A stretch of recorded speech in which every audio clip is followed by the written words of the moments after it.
ওম শান্তি। আজিৰ তাৰিখ ৩১ আগষ্ট ২০২৪ বৰ্ষ। প্ৰাতঃ মুৰলী বাপদাদা মধুবন। আজিৰ পিতাৰ অমৃতবাণী হৈছে, মৰমৰ সন্তানসকল, স্মৃতিত থকাৰ লগতে পঢ়াৰ প্ৰতিও পূৰা ধ্যান দিব লাগে। স্মৃতিৰেহে পাৱন হবা আৰু পঢ়াৰ দ্বাৰা বিশ্বৰ মালিক হবাগৈ। আজি পিতাই মৰমৰ সন্তানসকলক কৈছে যে স্মৃতিত থকাৰ লগতে পঢ়াৰ প্ৰতিও পূৰা ধ্যান দিব লাগে।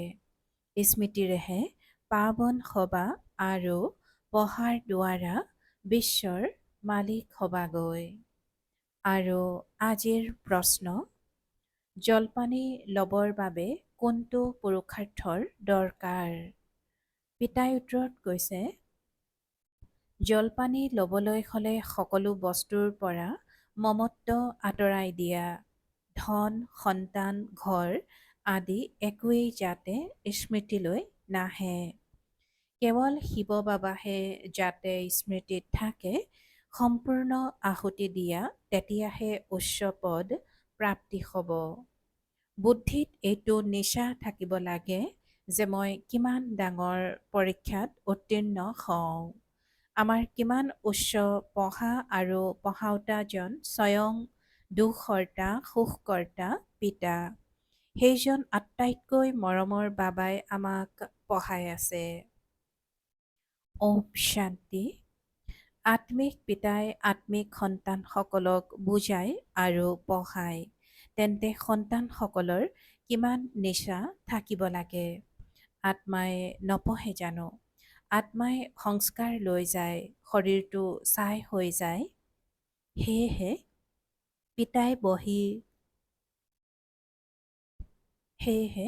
পিতাই বহি সন্তানসকলক পঢ়ায়।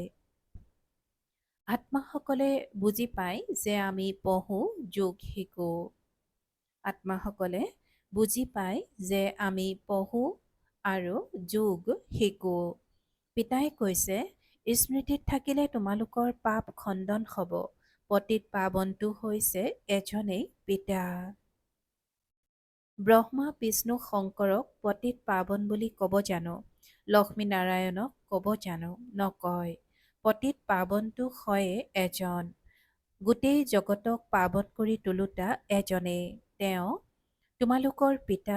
সন্তানসকলে জানে যে অতি মৰমৰ বেসতৰ পিতা, যিজনক ভক্তি মাৰ্গত স্মৰণ কৰি আহিছে যে বাবা আহক, আহি আমাৰ দুখ হৰণ কৰক, সুখ দিয়ক। সৃষ্টিটো সেইজনেই। এই চক্ৰটোত সকলো আহিবই লাগে। ৮৪ চক্ৰও বাবাই বুজাইছে।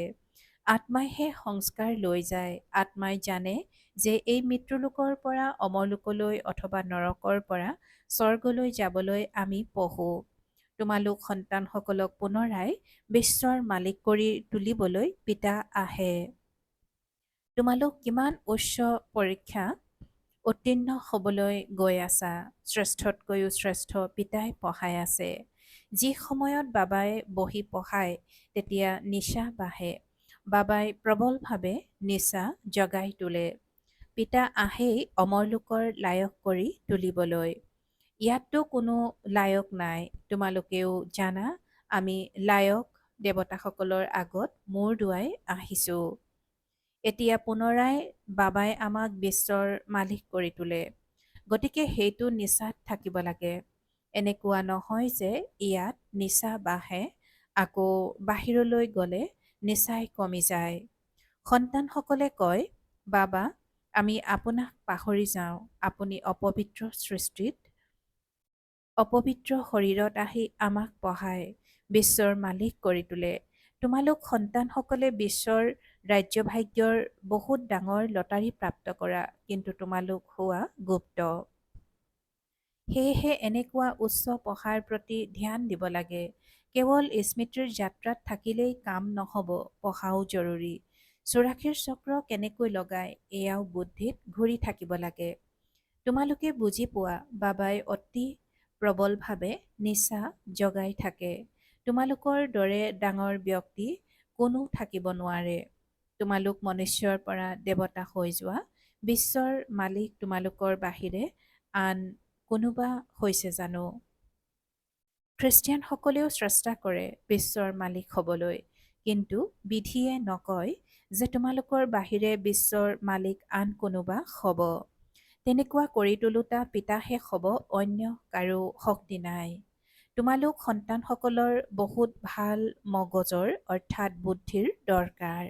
জ্ঞান অমৃতৰ মাত্ৰা বঢ়াই গৈ থাকে, মাত্ৰ ইয়াতে ৰৈ যাব নালাগে যে মই বাবাক বহুত স্মৰণ কৰোঁ।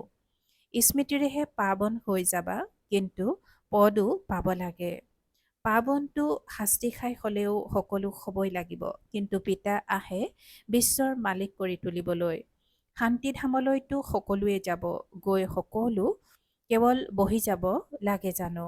সেয়াতো কোনো কামৰ নহ'ল। কামৰ লায়ক সেইজন যিয়ে পুনৰাই গৈ স্বৰ্গত ৰাজ্য কৰিব। তোমালোক ইয়ালৈ আহিছাই স্বৰ্গৰ বাটচাহি ল'বলৈ। তোমালোকৰ বাটচাহি আছিল, আকৌ মায়াই কাঢ়ি ল'লে। এতিয়াই পুনৰাই মায়া ৰাৱণৰ ওপৰত জয়ী হ'ব লাগে।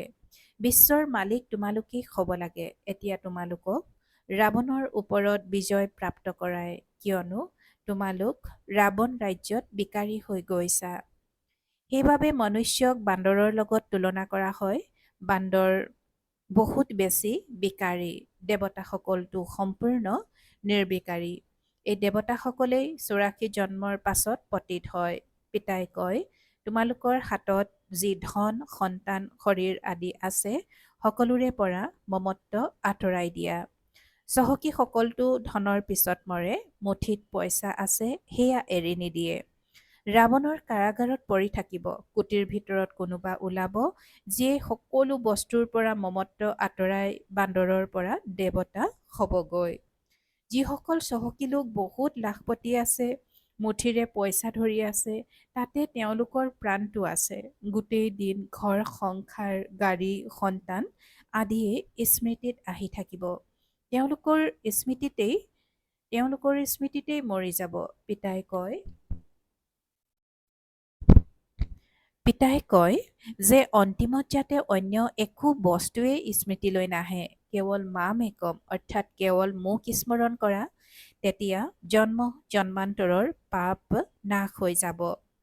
চহকীৰ ধনটো সকলো মাটিত মিলি যায়, কিয়নো পাপৰ ধন নহয় জানো, কামত নাহে। পিতাই কয়, মই গৰীবৰ ত্ৰাণকৰ্তা, গৰীবক চহকীক গৰীব কৰি দিম। এইখন সৃষ্টি পৰিৱৰ্তন হ'বলগীয়া হয় নহয়। কিমান ধনৰ নিচা থাকে। মোৰ ইমান ধন সম্পত্তি আছে, বিমান আছে, মটৰ আছে, মহল আছে। আকৌ পিতাক স্মৰণ কৰিবলৈ যিমানেই মগজ নখটুৱাওঁ কিয়, স্মৃতি স্থায়ী হৈ নাথাকিব।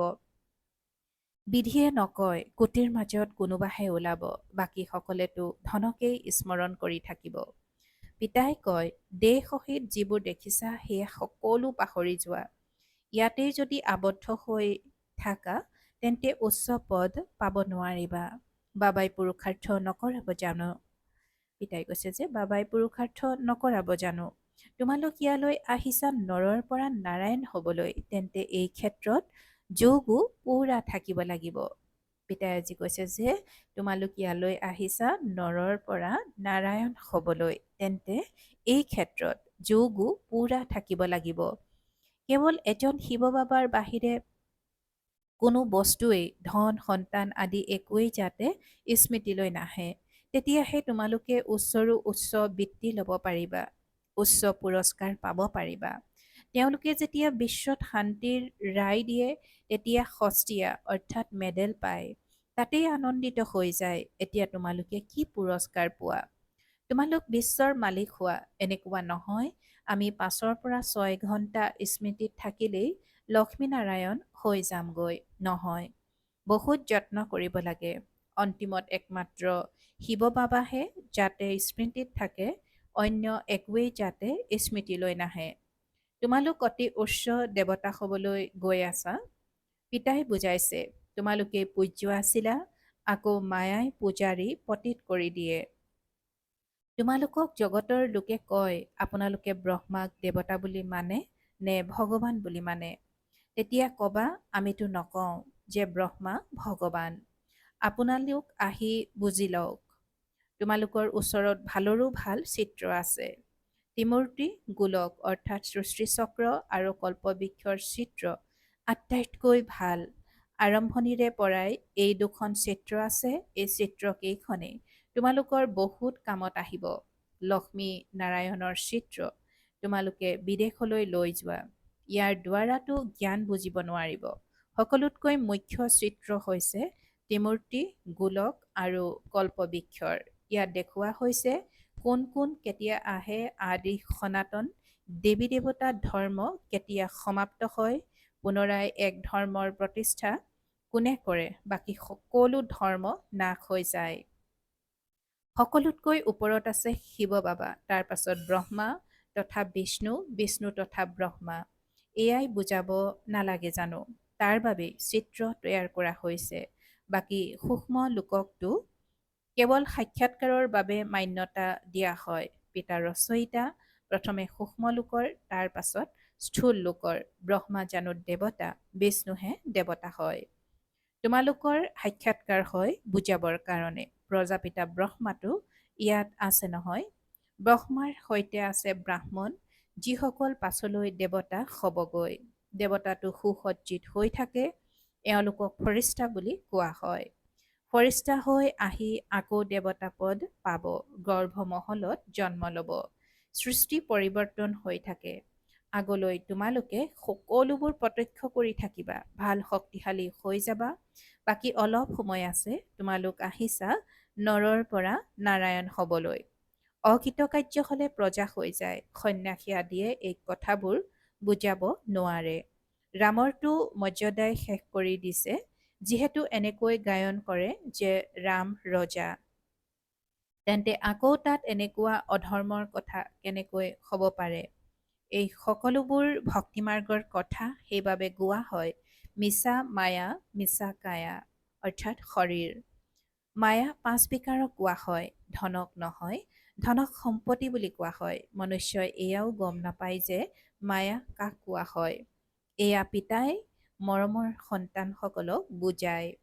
পিতাই কয়, মই পৰমাত্মাই তোমালোকক নিজতকৈও উচ্চ বিশ্বৰ মালিক কৰি তোলো। তোমালোকে পঢ়ি আছা, কিমান শ্ৰেষ্ঠ পঢ়া। মনুষ্যৰ পৰা দেৱতা কৰি তুলিবলৈ ঈশ্বৰৰ সময় নালাগে। দেৱতাসকল থাকে সত্য যুগত আৰু মনুষ্য থাকে কলি যুগত। তোমালোক এতিয়া সংগমত বহি মনুষ্যৰ পৰা দেৱতা হৈ আছা। কিমান সহজকৈ শুনাই, পবিত্ৰ নিশ্চয় হ'ব লাগে আৰু প্ৰজাও বহুত তৈয়াৰ কৰিব লাগে। কল্পই কল্পই তোমালোকে ইমান প্ৰজা তৈয়াৰ কৰা, যিমান সত্য যুগত আছিল। সত্য যুগ আছিল, এতিয়া নাই, আকৌ হ'ব। এই লক্ষ্মীনাৰায়ণ বিশ্বৰ মালিক হ'ব। চিত্ৰটো আছে নহয়। পিতাই কয়, এই জ্ঞান তোমালোকক এতিয়াই দিওঁ, আকৌ প্ৰায় লোপ হৈ যায়। পুনৰাই দাপৰৰ পৰা ভক্তি আৰম্ভ হয়, ৰাৱণ ৰাজ্য আহি যায়। তোমালোকে বিদেশতো এইটো বুজাব পাৰা যে সৃষ্টিচক্ৰ কেনেকৈ ঘূৰে।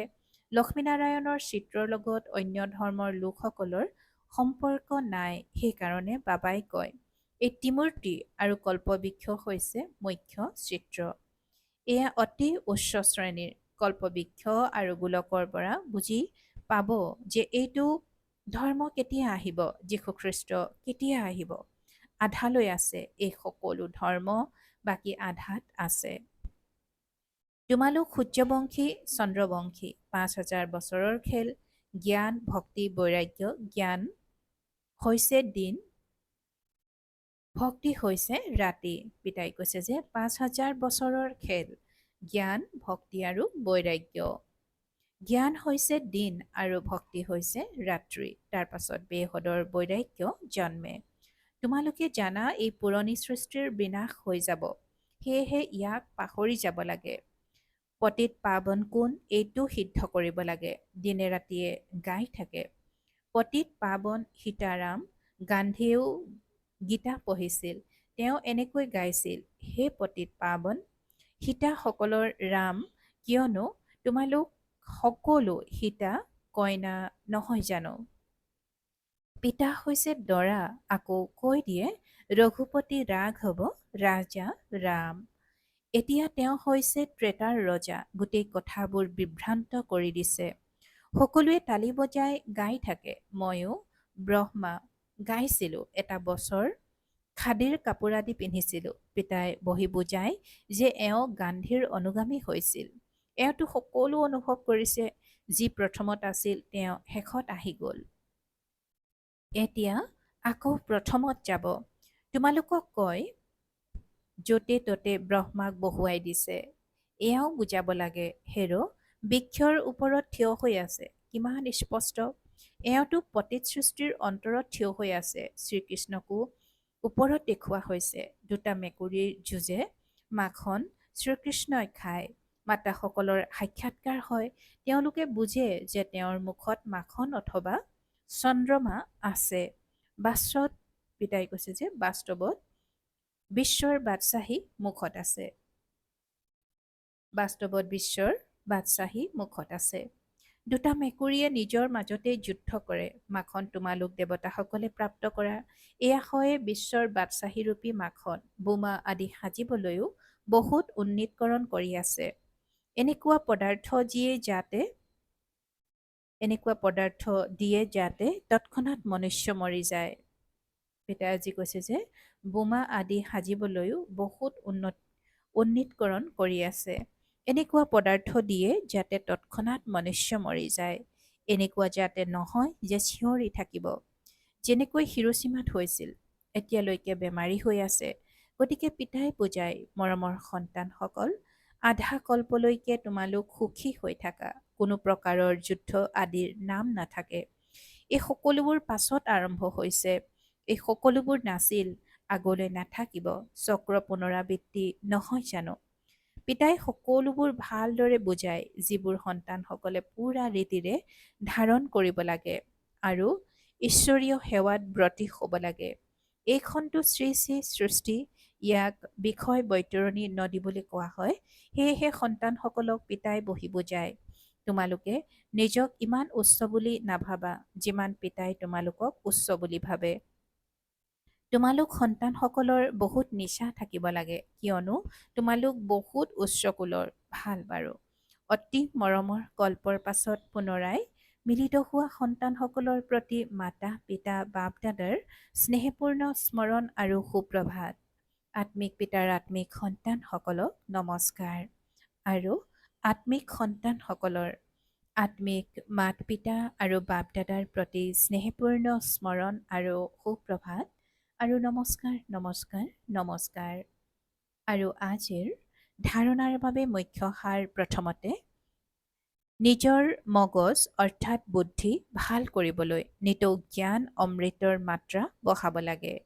স্মৃতিত থকাৰ লগতে পঢ়াৰ প্ৰতিও পূৰা ধ্যান অৱশ্যে দিব লাগে, কিয়নো পঢ়াৰ দ্বাৰাহে উচ্চ পদ প্ৰাপ্ত হয়। দ্বিতীয়তে, আমি উচ্চতকৈও উচ্চ কুলৰ। স্বয়ং ভগৱানে আমাক পঢ়ায়, এইটো নিচাত থাকিব লাগে। জ্ঞান ধাৰণ কৰি ঈশ্বৰীয় সেৱাত লাগি যাব লাগে। আৰু আজিৰ পিতাৰ বৰদান, সন্তুষ্টতাৰ বিশেষত্বৰ দ্বাৰা যিকোনো কঠিন পৰিস্থিতিত সফল হওঁতা দৃঢ়তা সম্পন্ন হোৱা। সন্তুষ্টতাৰ বিশেষত্বৰ দ্বাৰা যিকোনো কঠিন পৰিস্থিতিত সফল হওঁতা দৃঢ়তা সম্পন্ন হোৱা। আৰু আজিৰ বৰদানৰ ব্যাখ্যা, সন্তুষ্টতা ব্ৰাহ্মণৰ বিশেষ লক্ষণ। যিয়েই ভূমিকা পোৱা গৈছে তাত সন্তুষ্ট হৈ থকা মানেই আগবাঢ়ি যোৱা। কিবা তল ওপৰ হৈ যাওক, কোনোবাই অপমানো কৰক, কিন্তু দাতাৰ সন্তান কেতিয়াও কোনো কথাত অসন্তুষ্ট হ'ব নোৱাৰে। তেওঁ নিজৰ প্ৰতিও সন্তুষ্ট আৰু আনৰ প্ৰতিও সন্তুষ্ট হ'ব। ইয়াৰ বাবে দৃঢ়তা সম্পন্ন সংকল্প কৰা যে যিমানেই কঠিন পৰিস্থিতি নাহক কিয় মই সন্তুষ্ট হৈ থাকিবই লাগে, তেতিয়া সফল হৈ থাকিবা। আৰু আজিৰ শ্লোগান, আনন্দময় তেওঁ হয় যাৰ অন্তৰত সদায় আনন্দৰ সূৰ্য উদয় হৈ থাকে। আনন্দময় তেওঁ হয় যাৰ অন্তৰত সদায় আনন্দৰ সূৰ্য উদয় হৈ থাকে। ওম শান্তি। প্ৰীতি বুদ্ধিৰ হৈ বিজয়ী ৰত্ন হ'বৰ কাৰণে আজিৰ অব্যক্ত সংকেত। প্ৰীতি বুদ্ধিৰ হৈ বিজয়ী ৰত্ন হ'বৰ কাৰণে আজিৰ অব্যক্ত সংকেত। সদায় পিতাৰ ছত্ৰছায়াৰ তলত থকা তেতিয়া মায়াৰ পৰা নিৰাপদ, সদায় আনন্দ উল্লাসত থাকিবা। এই পঢ়া অতি উচ্চ, কিন্তু উচ্চ পঢ়া হোৱাৰ সত্ত্বেও নিশ্চয়তা আছে যে মই বিজয়ী হওঁৱেই, উত্তীৰ্ণ হৈয়ে আছো। কল্প কল্পৰ পঢ়া নতুন কথা নহয়। সেয়েহে সদায় আনন্দ উল্লাসত থাকা আৰু আনকো আনন্দ উল্লাসত থকাৰ বাৰ্তা দি থাকা। মনেৰে মহাদানী হৈ শক্তিসমূহ দান দি গৈ থাকা, তেতিয়া মনৰ সংকল্পৰ ওপৰত ছেকেণ্ডত বিজয়ী হৈ যাবা। ঔম শান্তি।